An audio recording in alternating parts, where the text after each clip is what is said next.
गांव में खड़े हैं उस गांव का नाम है सेंदर, जो फिंगेश्वर विकासखंड से महज 4 किलोमीटर की दूरी पर है।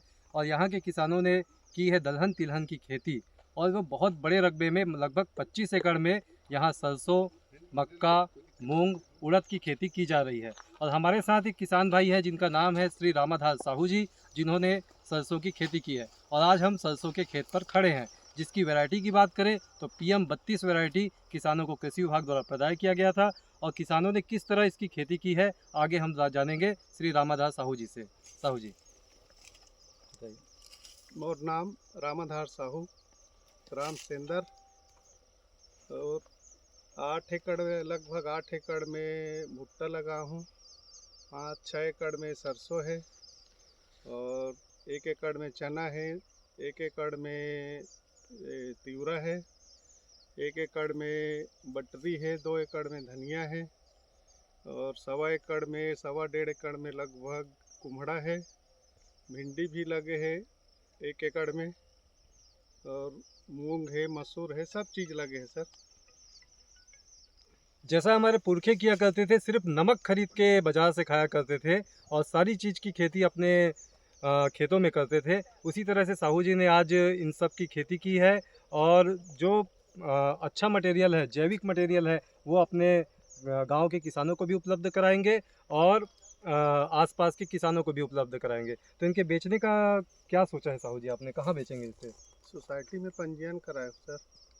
तो आपको बता दें कि PM आशा एक योजना है जो प्रधानमंत्री के द्वारा संचालित है। इस योजना के तहत समितियों में, यहाँ फिंगेश्वर समिति और राजिम समिति में जितने भी सरसों, मसूर और चना की फसल की जो उत्पादन होगी, उसे खरीदी की व्यवस्था की गई है शासन के द्वारा। हमारे साथ है वरिष्ठ कृषि विकास अधिकारी श्री KR वर्मा जी, जो इस योजना के बारे में आपको विस्तार से बताएंगे। वर्मा सर। पीएम आशा योजना के अंतर्गत राज्य सरकार के द्वारा और केंद्र सरकार के सपोर्ट से दोनों योजनाओं को संचालित किया गया है, जिसमें रबी फसल में हमारी 3 वैरायटी का ही पंजीयन होगा जो किसान बेच सकेंगे। जिसमें सबसे पहले है चना। चना का जो किसान पंजीयन कराएगा उसका प्रति 5,872 रुपये प्रति क्विंटल के हिसाब से इसका समर्थन मूल्य दिया गया है। साथ ही मसूर का है 7,000 रुपया प्रति क्विंटल, और अपना सरसों का है 6,200 रुपये प्रति क्विंटल के हिसाब से। जो किसान हमारे रबी फसल में सरसों, चना और मसूर की खेती किए हैं, उन सब किसानों का हम अपने फिंगेश्वर ब्लॉक में पंजीयन सोसाइटी में करवाए हैं। और यहाँ पर 2 सोसाइटी को चिन्हांकित किया गया है। फिंगेश्वर ब्लॉक में एक राजिम समिति और दूसरा फिंगेश्वर समिति में। इन सभी समितियों में हमारे जो ग्रामीण कृषि विस्तार अधिकारी मैदानी कार्यकर्ता हैं, उनके माध्यम से सभी किसानों का पंजीयन सोसाइटी में रबी में दलहन तिलहन का में जो शासन के द्वारा चिन्हांकित की गई हैं, उनका पंजीयन कराया गया है। जो उत्पादन होगा उनका सब समिति के माध्यम से किसानों का विक्रय किया जाएगा। हमारे साथ है और भी किसान भाई जो अन्य गांवों से आकर के सरसों की खेती देखने आए हैं, तो हम उनसे जानेंगे कि किस तरह से उनको अनुभव रहा है। तो सुशील साहू जी, आप आइए ना, बताइए कैसी है फसल। और ये तो बहुत अच्छा लग रहा है सर।